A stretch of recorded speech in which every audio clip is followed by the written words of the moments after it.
Hi, I'm Chrissy Mack from Radio Northern Beaches, and you've just tuned in to the Listen and Chat with Chrissy Mack podcast. This is the space where we pull no punches, sometimes a little controversial, sometimes downright outrageous, and sometimes just packed full of information that is interesting to know. A quick disclaimer before we begin. The following segment discusses topics related to gambling. Radio Northern Beaches advocates for responsible gambling. Listeners' discretion is advised. Listeners, today I have in the studio with me Simon Harrison. Now, Simon has been on our Grit Diaries program and told us about his life and an accident that he had on the train tracks.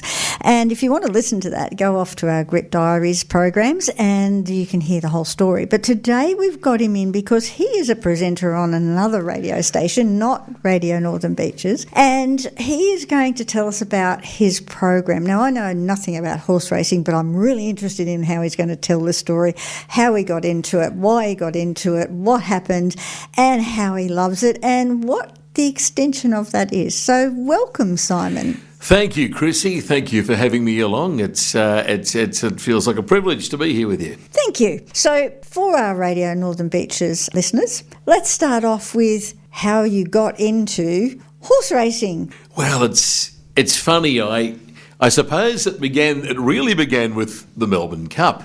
And of course, the annual tradition of putting a bet on and the families, it's the race that stops the nation. And as a kid, every year I looked forward to the Melbourne Cup and I'd have a look in the form guide and see who was running and I'd try and pick the winner. And I didn't have too much luck until 1995 when I was 15 years old and I backed a horse called Doremus. I'd seen that it had won the Caulfield Cup that year. I thought, there's a winning chance. I'll have my pocket money on that. But of course I was too young to bet, so I'd get my dad to go and put the ticket on and he'd head up to the tab and then after school, I watched the race and the horse, lo and behold, won.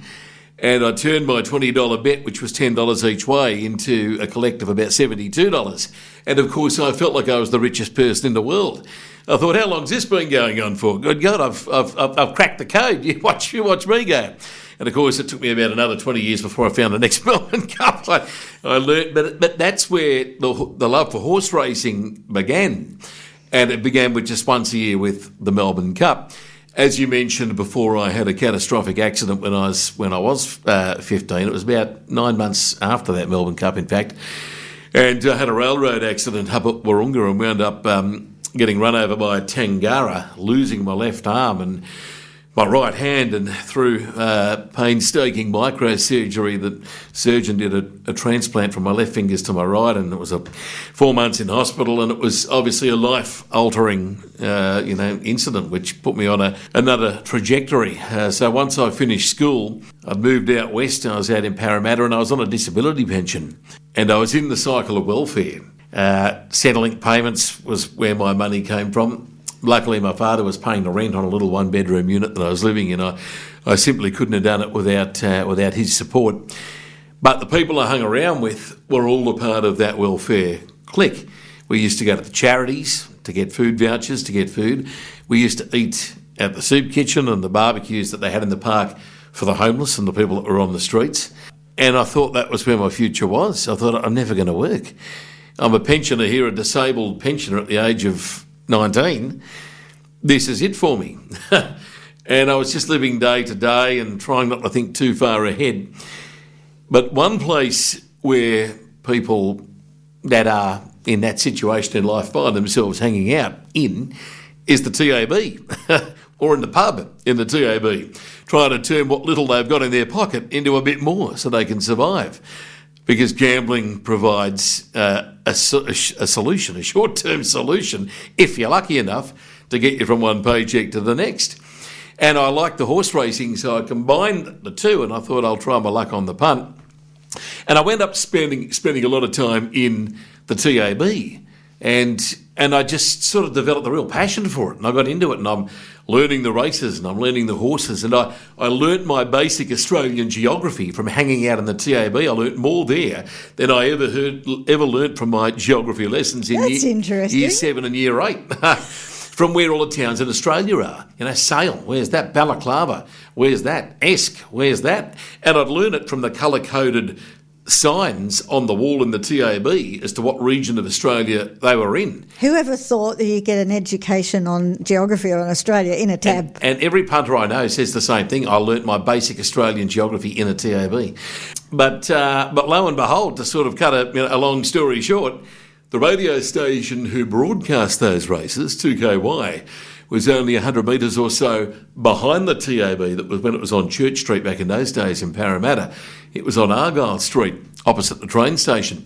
And I met a bloke that brought me through the door, took me into a spare studio, much like this studio that we're in right now, and trained me up in the art of race coordinating, which is like air traffic control for the AM racing band, throwing from one race to the next all around Australia, looking 7 minutes ahead, always thinking 7 minutes ahead to where those next races were coming in from.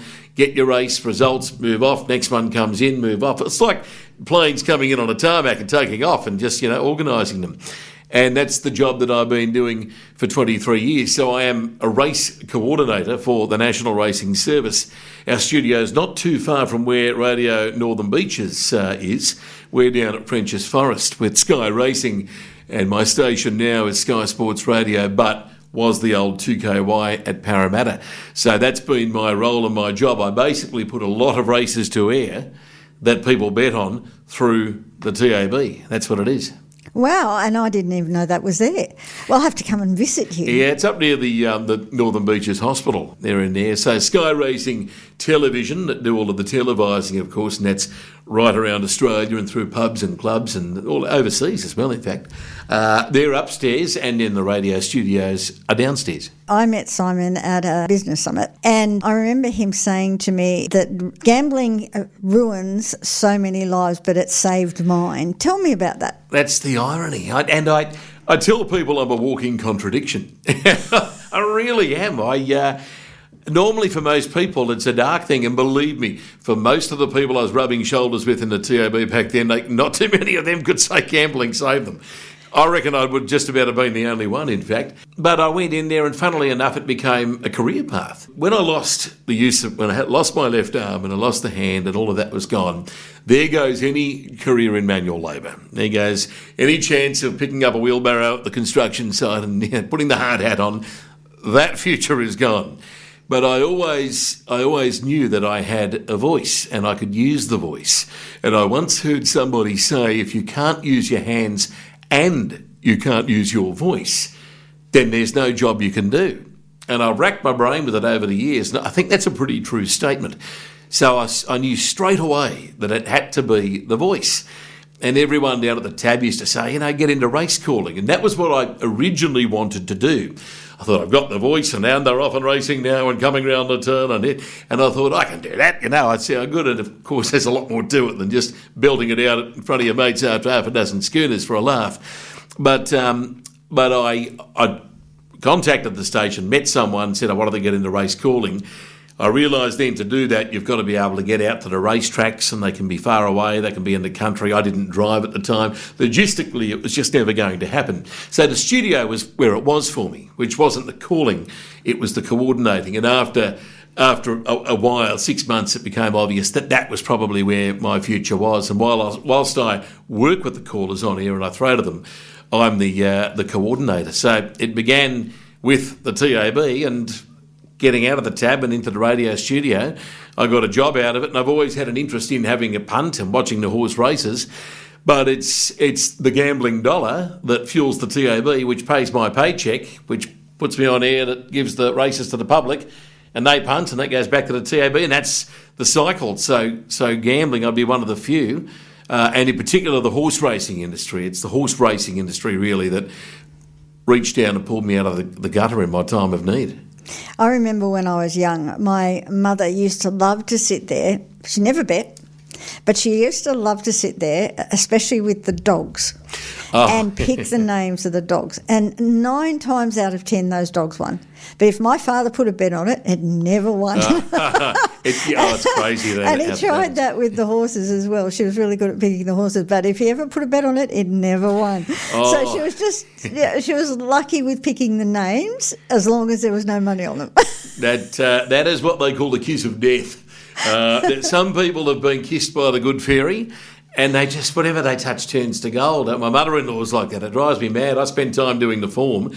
She'll like the look of the jockey or something and pick the winner at 20 to 1. And I've spent all this time on the form and do my dough cold. Some people are blessed with a bit of luck when it comes to the punt and horse racing. And a lot of people like me are generally cursed. But it doesn't stop us from trying. Yeah. Again, I remind people, don't overdo it. Just put a little bit aside if you're going to do something like that, and don't overdo it. Gamble responsibly, as they say, and I think that's probably one of the greatest oxymorons I've ever heard in my life.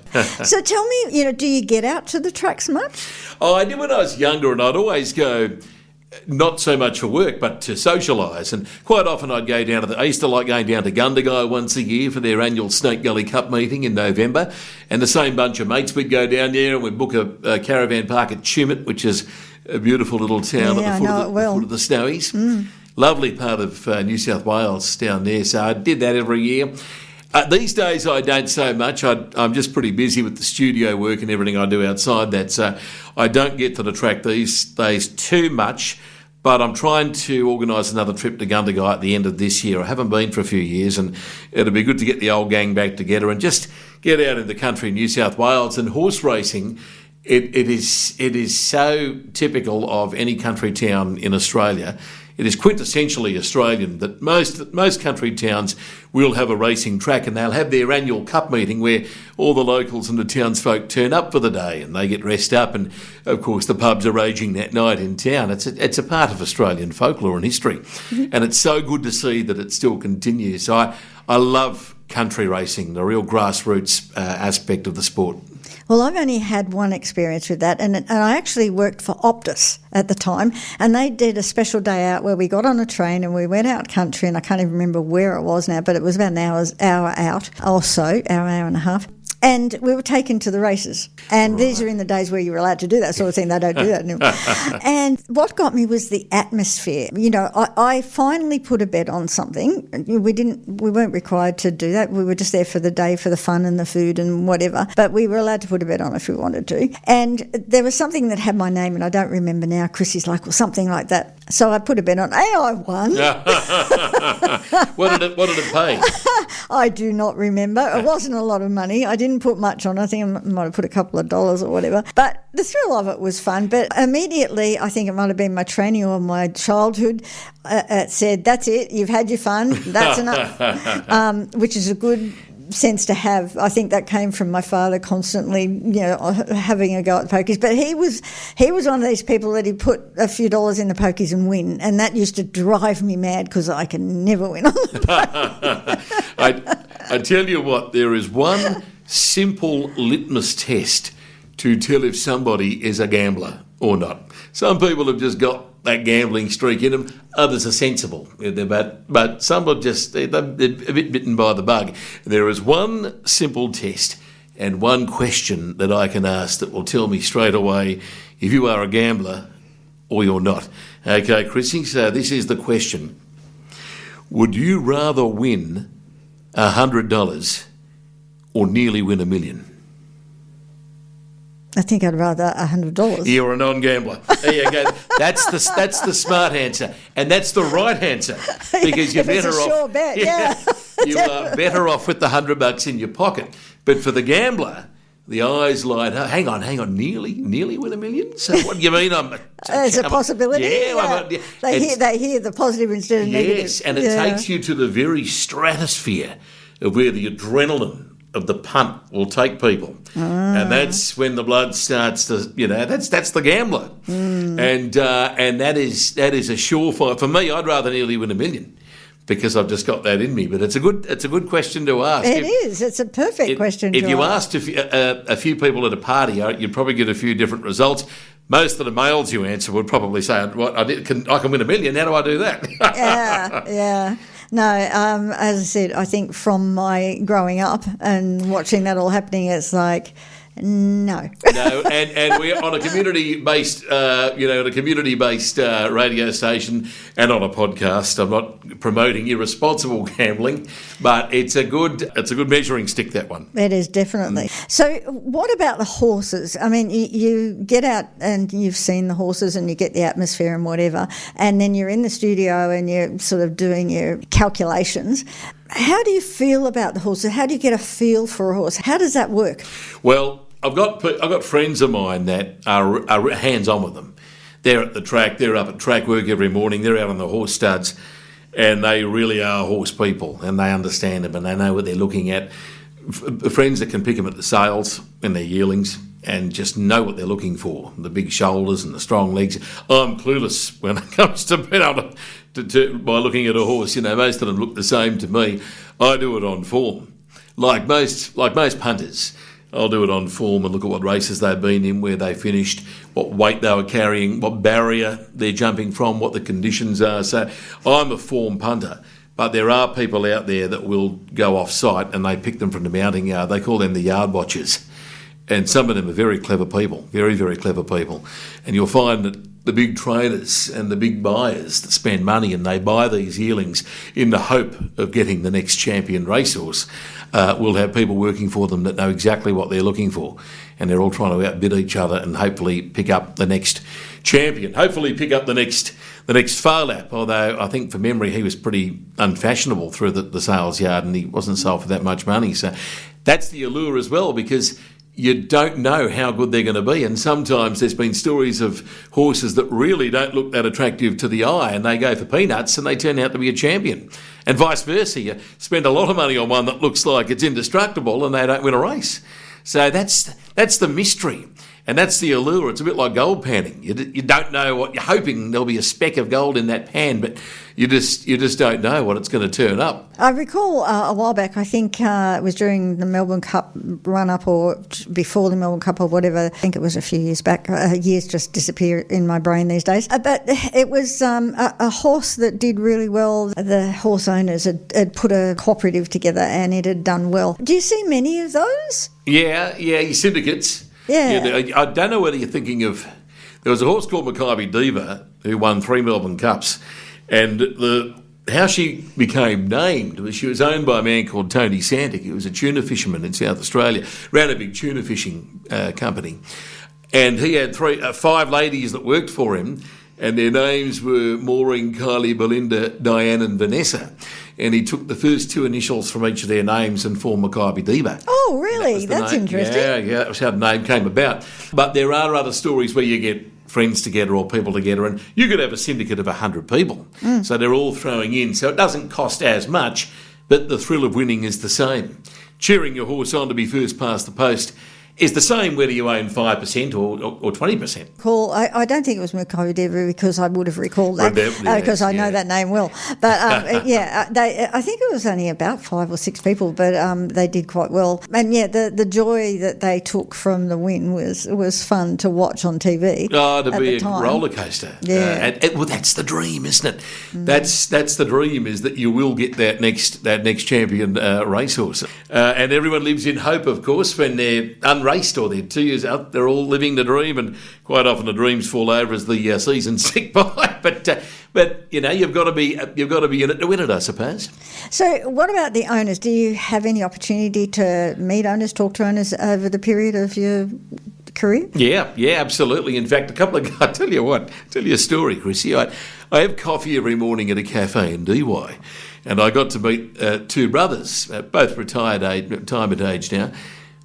Richard and Philip, and they've been sort of hapless horse owners for years, gone into lots of horse, but never really had too much luck. But recently they bought into a horse up in Queensland that's just won 3 races out of 6 starts, and it's the only horse they've ever had in their life they've been in front of in terms of winning prize money. So they finally got onto a good one. And every morning at the coffee I ask, how's your horse going? Its name is Kaluakoi. It runs up in Queensland. Oh, that's a nice name. I like that. Yeah, it's a nice name. It won the Ipswich Cup and it ran 3rd in the Grafton Cup, and it's done really well. And it becomes a great source of conversation. So there's just a couple of community members that are owners that I bump into. But of course I know a multitude of owners through my racing game, and people I work with, and people have asked me, would you ever go into ownership? And I tell you what, I got scared off when I was young. I once heard somebody say, a wise man once said, if you're in any way a sore loser, don't go into owning racehorses. And straight away I said to myself, Simon, don't go into owning racehorses because I'm not the best of losers. Watching people on the sidelines and how they lose their temper when their horse doesn't make it is fun to watch. It can be quite amusing, but some people really do their block. Yeah. And on saying that, you know, that there's no horse since the dawn of time that's ever been beaten squarely on their merits. There's always an excuse. It missed the start, or it was slow out of the barriers, or the track was too wet, or the jockey didn't do this. There's always an excuse and never a reason. And I can tell you, even since the dawn of time, it has been that way. Apparently the driver that drove second to Ben-Hur in 26 AD said he missed the start that day and he was a good thing beaten. So there's always an excuse for why your horse didn't win. So tell me what you love most about your job. I love the broadcasting on radio. I love the immediacy of radio, the connection with people, bringing the races to the people, being able to have the editorial license to just pick a news grab up and be able to present it the way I want to, tell a story, try and crack a funny yarn like I've been doing with you today, and just give that delivery to people, knowing that there's someone out there in radio land listening to it, and using my voice where I can't use my hands to do a job and hopefully do it well and create a bit of excitement and entertainment in a format that is pleasurable to do, and that's what I love most about it. And to be able to say that I work in the horse racing game with some of the race callers that are on air and at the level and the standard with some of the ones I've worked with in the past, it's an absolute honour and a privilege, and frankly I feel like I just fall in comparison and I'm in the shadow, but to be on the airwaves for some of the people that I've worked with, I pinch myself and I almost feel like I don't deserve to be there. I've been very, very blessed and fortunate, and it all goes back to being at Parramatta in the TAB, and that's where it all began. I'll tell you what, this is well-timed, this podcast this week, very well-timed, this interview, because this Saturday is the 1st of August, which is the horse's birthday. Oh, I forgot. Which signifies the start of the next racing season. This year is very, very special. Very, very special. You know what this Saturday is? It's the 100th birthday of Farlap. Oh, really? So that's actually Saturday This Saturday, the 1st of August. 1st of August. Yeah, that's wonderful. I'd forgotten all about that. So his 100th birthday? So it was 100 years ago he was born in New Zealand, which means in 2030, so in 4 Melbourne Cups time, that will mark the 100th anniversary of his Melbourne Cup win.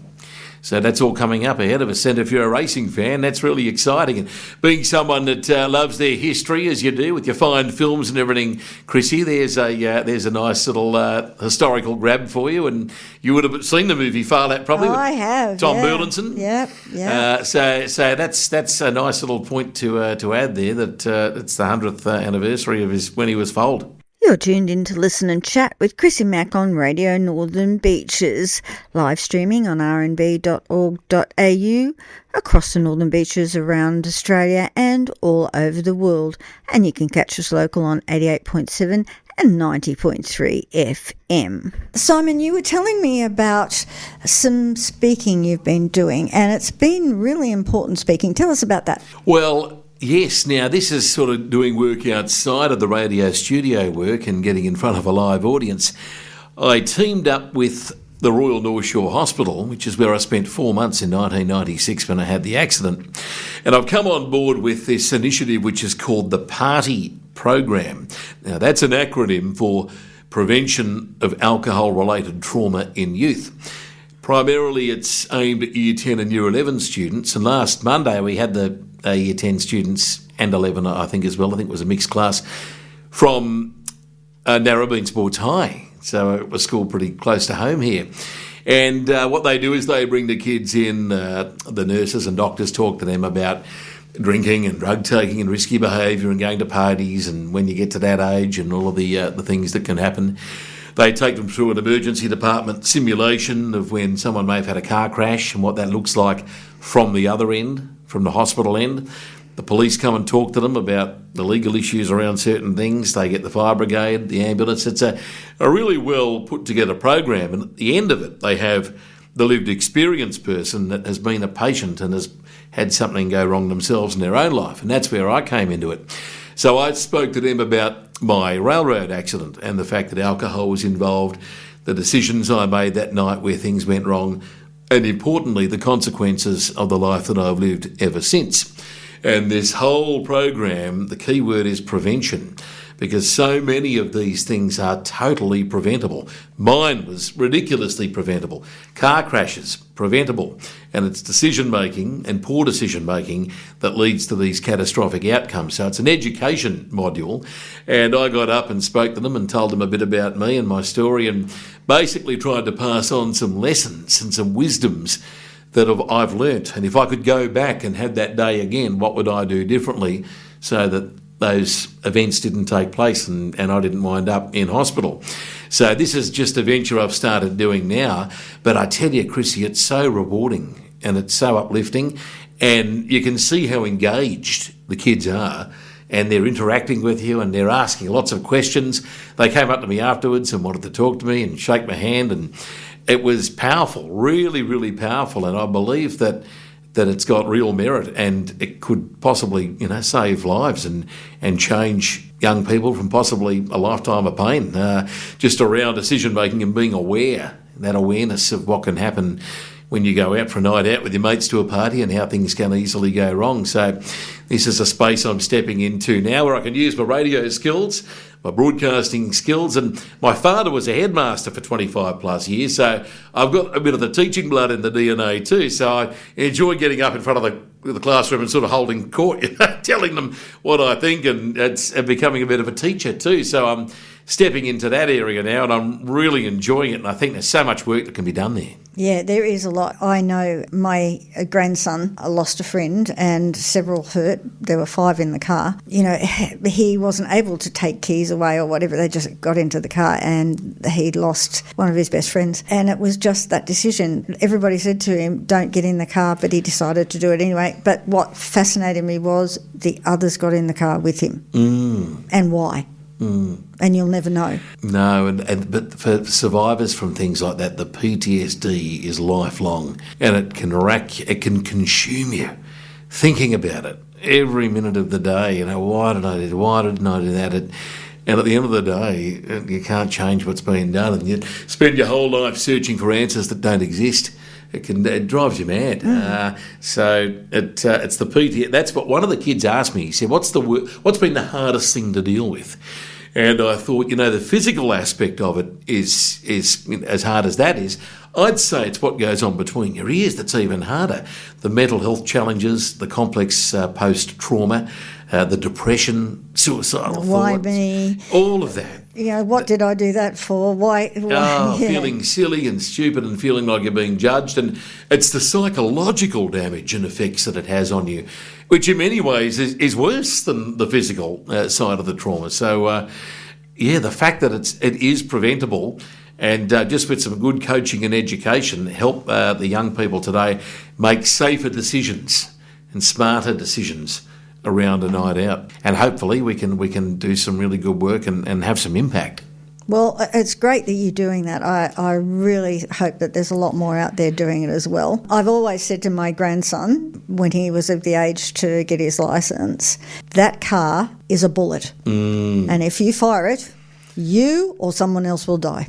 Yeah, that's right. It's a weapon, isn't it? It is. Yeah.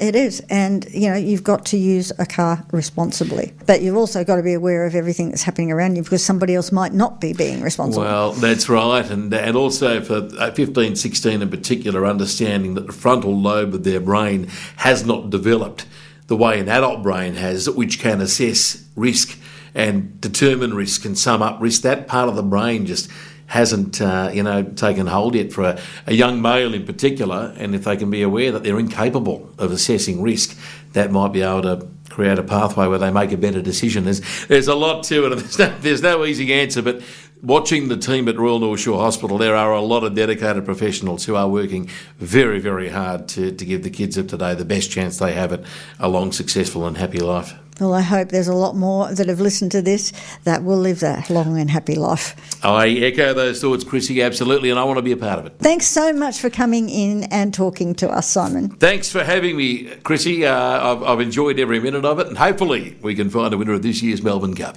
Yes. This is Simon Harrison, and you're listening to me on Radio Northern Beaches. If you or someone you know is impacted by gambling, help is available 24/7. Call the Gambling Helpline on 1800 858 858 or visit gamblinghelponline.org.au for free confidential advice and support. Well, that's it for this week. Don't forget to follow, like and share, and I'll catch you next time.